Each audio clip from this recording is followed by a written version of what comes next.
Hello everyone. അങ്ങനെ ഒരു നീണ്ട ഇടവേളയ്ക്ക് ശേഷം ഞാൻ വീണ്ടും വന്നേക്കുകയാണ്. കാരണം എൻ്റെ മുമ്പിൽ വളരെ വ്യക്തമാണ്, സെക്കൻഡ് സെമസ്റ്റർ എക്സാം ഡേറ്റ് അവർ പുറത്ത് വിട്ടിട്ടുണ്ട്.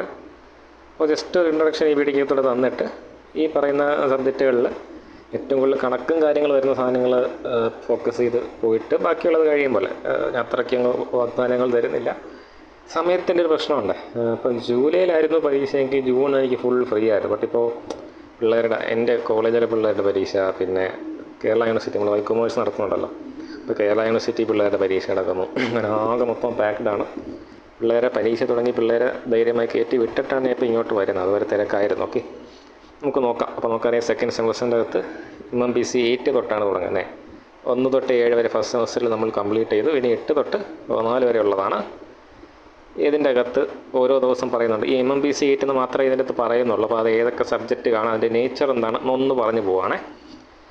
ഓക്കെ, അപ്പോൾ ആദ്യത്തെ സബ്ജക്റ്റ് MMBC 8. എന്നാൽ ആദ്യത്തെ പരീക്ഷ MMBC 8 അല്ല, ശ്രദ്ധിക്കുക. MMBC 14 ആദ്യത്തെ പരീക്ഷ. ഓക്കെ, 2-ാം തീയതി നടക്കുന്ന MMBC 14. എന്നാലും ഞാൻ ആ ഓർഡറിൽ തന്നെ പറഞ്ഞു പോവാണ്. MMBC 8 നടക്കാൻ പോകുന്നത് 3-ാം തീയതിയാണ്. ഈവനിങ് ആണ്. നമ്മൾ നേരത്തെ പരീക്ഷയുടെ അതേ ടൈമിംഗ് ആണ്. അപ്പോൾ MMBC 8 എന്ന് പറയുന്നത് ഇൻഫർമേഷൻ സിസ്റ്റം ഫോർ മാനേജേഴ്സ്. നമ്മൾ ഈ ബിസിനസ് എന്നൊക്കെ പഠിക്കുന്ന ആ ഒരു ടൈപ്പ് സിസ്റ്റം തന്നെയാണ്. പിന്നെ MIS പോലത്തെ കാര്യങ്ങളൊക്കെ ഉണ്ടല്ലോ. അതായത് എങ്ങനെയാണ് ഈ ടെക്നോളജി മാനേജ്മെൻ്റ് ഉപയോഗിക്കുന്നത്, ഡേറ്റ കൈമാറാനും തീരുമാനമെടുക്കാനൊക്കെ ഈ ടെക്നോളജിയുടെ ഉപയോഗം എന്താണെന്നുള്ളതിനെക്കുറിച്ച് തന്നെയാണ് ഇവിടെയും പറയുന്നത്. വലിയ കടക്കട്ടി കാര്യങ്ങളൊന്നുമില്ല. എന്നാൽ ടെക്നോളജി പരമായിട്ട് വലിയ ബന്ധമില്ലാത്തവർക്ക് കുറേ പുതിയ കോൺസെപ്റ്റുകളൊക്കെ കേൾക്കാൻ കാണും. എന്നല്ലാതെ പഠിക്കാൻ വലിയ പാടൊന്നുമുള്ള സംഭവമല്ല ഇത്. ഓക്കെ, അപ്പോൾ അടുത്തത് MMBC 9 ആണ്. 10-ാം തീയതിയാണ് അതിൻ്റെ പരീക്ഷ. ഡേറ്റ് ഒന്ന് നോക്കിക്കോണേ. 2-ാം തീയതി ആദ്യത്തെ പരീക്ഷ, പിന്നെ 3 കഴിഞ്ഞ് പിന്നെ പരീക്ഷകളൊന്നും കാണുന്നില്ല. 3 കഴിഞ്ഞ് അടുത്ത പരീക്ഷ 10-ാം തീയതിയാണ്. MMBC 9. MMBC 9 എന്ന് പറയുന്നത് management of machines and materials. Okay, ആൾക്കാരുടെയും സാധനങ്ങളുടെയും മാനേജ്മെൻറ്റ് ഒരു ബിസിനസ്സിൻ്റെ അത്. അപ്പോൾ ഓപ്പറേഷൻ എന്ന് പറയുന്ന മെയിൻ പ്രൊഡക്ഷൻ എന്ന് പറയുന്ന സംഗതിയുടെ ഒരു കാഴ്ചപ്പാടിൽ നിന്നുകൊണ്ടാണ് MMBC 9 പറയുന്നത്. BCom ഒക്കെ പഠിച്ചിട്ടുള്ളവർക്ക് അറിയാം നമ്മൾ എന്താണ് ഇൻവെൻട്രി മാനേജ്മെൻറ്റ്, എന്തായിരുന്നു ABC, VED പോലത്തെ ടെക്നിക്കുകൾ, പിന്നെ ഒപ്റ്റിമൈസേഷൻ, എക്കണോമിക് ഓർഡർ ക്വാണ്ടിറ്റി, അതാണ് എൻ്റെ ഭയം വരുന്നത്. EOQ ഒക്കെ പഠിച്ചിട്ടുണ്ടല്ലോ. ആ ഒരു ടൈപ്പ് സംഭവങ്ങളൊക്കെ വരുന്നതാണ് ഈ management of machines and material. ഇപ്പോൾ പറയുന്ന പോലെ തന്നെ ഒരു 60% തിയറിയും ഒരു 40% കുറച്ച് നല്ല പ്രാക്ടിക്കൽ തരത്തിലുള്ള, അതായത് നമുക്ക് റിയൽ ലൈഫ് ആപ്ലിക്കേഷൻ തരത്തിലുള്ള കണക്കും കൂടെ വരുന്നതാണ് MMBC 9 എന്ന് പറയുന്നത്. MMBC 8 മൊത്തം തിയറി ആയിരുന്നു. MMBC 9 അകത്ത് ഞാനിപ്പോൾ പറയുന്നത് 6:4 അല്ലെങ്കിൽ 3:2 എന്ന കണക്കിൽ നമുക്ക് തിയറിയും പ്രാക്ടിക്കൽ പ്രോബ്ലംസും കൂടെ പ്രതീക്ഷിക്കാവുന്ന ഒരു പേപ്പറാണ്.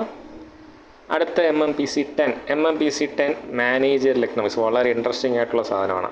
ഡിമാൻഡിൻ്റെയും സപ്ലൈയുടെയൊക്കെ കണക്കുകളാണ്. ഓക്കെ, എങ്ങനെയാണ് ഇത് നമ്മളെ പ്രൈസിങ്ങിനെ പിന്നെ ബാധിക്കുന്നത്, ഒരു ബിസിനസ്സിനെ എങ്ങനെ ചുറ്റുമുള്ള എക്കണോമിക്സ് ബാധിക്കുന്നത് എന്നുള്ള തുടങ്ങിയ കാര്യങ്ങളൊക്കെ അതിൻ്റെ അത് പറയുന്നത്. ഇപ്പോൾ ബിസിനസ്സും നമ്മുടെ എക്കോണമിയും തമ്മിലുള്ള ബന്ധത്തെക്കുറിച്ചാണ് പറയുന്നത്.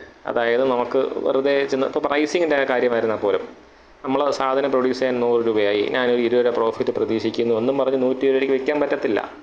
മാർക്കറ്റിൽ ഈ സാധനത്തിന് 80 രൂപയെ വിലയുള്ളൂ എങ്കിൽ എക്കോണമി എന്ത് ചെയ്യും? ആ 80 രൂപയെ കൂടുതൽ വിൽക്കുന്ന എല്ലാ സാധനത്തിനെയും ചവിട്ടി വെളിയിലാക്കും. അത് ഫ്രീ ട്രേഡുള്ള ഒരു മാർക്കറ്റിൻ്റെ പ്രത്യേകതയാണ്. ഞാൻ ജസ്റ്റ് ഒരു കാര്യം പറഞ്ഞു പോയെന്നേ ഉള്ളൂ. ഇതുപോലെയുള്ള ബിസിനസ്സും എക്കണോമിക്സും തമ്മിലുള്ള ബന്ധത്തെക്കുറിച്ചായിരിക്കും നമ്മൾ എവിടെ പഠിക്കുന്ന MMBC 10 അകത്തുള്ള മാനേജറിയൽ എക്കണോമിക്സ് പഠിക്കുന്നത്.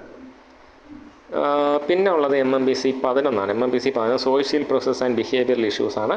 നമ്മൾ ഈ കൺസ്യൂമർ ബിഹേവിയർ അങ്ങനത്തെ കുറേ സാധനങ്ങളൊക്കെ പഠിച്ചിട്ടുണ്ടല്ലോ. ആ ടൈപ്പ് പരിപാടികളൊക്കെ ആയിരിക്കും ഇതിൻ്റെ അത് പഠിക്കാനുള്ള. അതിൽ വലിയ സംഭവമൊന്നുമില്ല, മാക്സിമം തിയറി തന്നെയാണ്, കണക്കൊന്നുമില്ല അതിൻ്റെ അത്. ഓക്കെ, പിന്നെ വരുന്നത് MMBC 12 ആണ്. MMBC 12 അകത്തും കണക്കൊന്നും വരാൻ സാധ്യതയില്ല, തിയറി തന്നെയായിരിക്കും. ബട്ട് കുറച്ച് മനസ്സിലാക്കാൻ എന്താ പറയുക, ഒരു ആപ്ലിക്കേഷൻ തലത്തിൽ ചിന്തിക്കേണ്ട തിയറീസാണ് എപ്പോഴും സ്ട്രാറ്റജിക് മാനേജ്മെൻ്റ് അകത്ത് വരുന്നത്. അപ്പോൾ എളുപ്പമാണോ എന്ന് ചോദിച്ചാൽ എളുപ്പമല്ല എന്നേ ഞാൻ പറയത്തുള്ളൂ. ബട്ട് തിയറിയാണ്, ഫുൾ തിയറിയാണ്, പഠിച്ചെടുക്കാമെന്നുള്ളതേ ഉള്ളൂ. എന്നാലും അത്ര എളുപ്പമല്ല. അടുത്തത് MMBC 13 ബിസിനസ് ലോസ് ആണ്. വീണ്ടും കാണാതെ പഠിക്കാനുള്ള കാര്യങ്ങൾ തന്നെയാണ്, തിയറി തന്നെയാണ്. ബട്ട് പലതും സൂക്ഷിച്ച് ഉപയോഗിക്കേണ്ട ഒരു സാധനമാണ്. ലോ ആയതുകൊണ്ട് നമുക്ക് നമ്മുടെ തോന്നിവാസം എഴുതി വയ്ക്കാൻ പറ്റത്തില്ല. പക്ഷേ നല്ല രസമാണ്, താല്പര്യത്തോടെ പഠിക്കുന്നവർക്ക് നല്ല രസമുള്ള പരിപാടിയാണ് തിയറി ലോ എന്ന് പറയുന്നത്. കാര്യം കണക്റ്റിംഗ് സാധനങ്ങളുണ്ട്. ഇന്നൊരു സാധനം വരില്ല, കാര്യം എന്തുകൊണ്ടാണ്, അതിൻ്റെ പിന്നിൽ ഇങ്ങനൊരു സാധനമുണ്ട്, അത് വരാത്ത എന്തുകൊണ്ടാണ്, അതിൻ്റെ പിന്നിൽ ഇങ്ങനൊരു സാധനം ഉണ്ടെന്ന് പറഞ്ഞ് ലോ എപ്പോഴും നല്ല രസമാണ് പഠിക്കാൻ. അതിൻ്റെ ബാക്കിൽ ഇരിക്കാൻ സമയം ഉണ്ടെങ്കിൽ നമുക്ക് അതിന് സമയം ഉണ്ടോ എന്നുള്ള ചോദ്യമാണ്. പിന്നെ finally the most interesting chapter financial management. അതൊരു 50% എന്ന് പറയും. 50% തിയറി, 50% കണക്കൊക്കെ ആയിരിക്കും. നിങ്ങൾ ഫിനാൻഷ്യൽ മാനേജ്മെൻ്റ് അകത്ത് സാധാരണ നമ്മൾ ഫിനാൻഷ്യൽ മാനേജ്മെൻറ്റ് എന്ന് പറയുമ്പോൾ ഒരു ബേസിക്സ് ഉദ്ദേശിക്കുന്നത്. ബട്ട് ഇവിടെ പോർട്ട്ഫോളിയോ അനാലിസിസ് ഒക്കെ ഉണ്ട്. ഓക്കെ, അത് കുറച്ച് ഹയർ ലെവൽ സാധനമാണ്. നോക്കാം. അപ്പോൾ ഒരു ബേസിക് ഐഡിയ കിട്ടിയല്ലോ ഏതൊക്കെയാണ് സബ്ജക്റ്റ്, എന്തൊക്കെയാണ് പഠിക്കാനുള്ളതെന്ന് ഞാൻ പറയുന്നു. ഇതിൽ ഞാൻ ഏറ്റവും കൂടുതൽ ഫോക്കസ് ചെയ്യാൻ പോകുന്നത് ഓഫ് കോഴ്സ് ഫിനാൻഷ്യൽ മാനേജ്മെൻറ്റിന് ഫോക്കസ് ഉണ്ട്. പിന്നെ management of material and men അതിന് ഫോക്കസ് കൊടുക്കുന്നുണ്ട്. ബിസിനസ് ലോ, പറ്റുമെങ്കിൽ ബിസിനസ് ലോ, ഇത് രണ്ടുമാണ് എൻ്റെ മെയിൻ ഫോക്കസ്.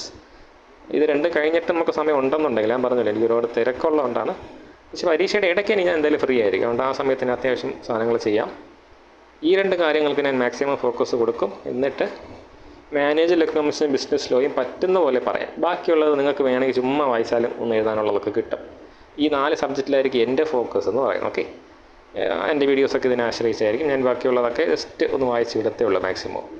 അപ്പോൾ എനിക്കൊന്ന് അറിയേണ്ടത്, കഴിഞ്ഞ സെമ്മിൽ നമ്മളെ ക്ലാസ്സുകളുണ്ടായത് ഉപകാരപ്പെട്ടു, അത് നോക്കി പഠിച്ചവരൊക്കെ ജയിച്ചു എന്നൊന്ന് കമൻറ്റ് ചെയ്യണം കേട്ടോ.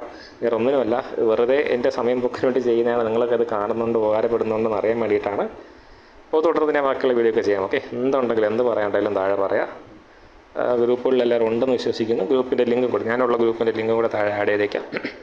നമുക്ക് ഒന്ന് ചർച്ച ചെയ്ത് പോകാം. സമയത്തിയല്ലോ, എക്സാം അടുത്തല്ലോ. ഓക്കെ, അപ്പോൾ എല്ലാവരെയും കാണാം. Thank you all.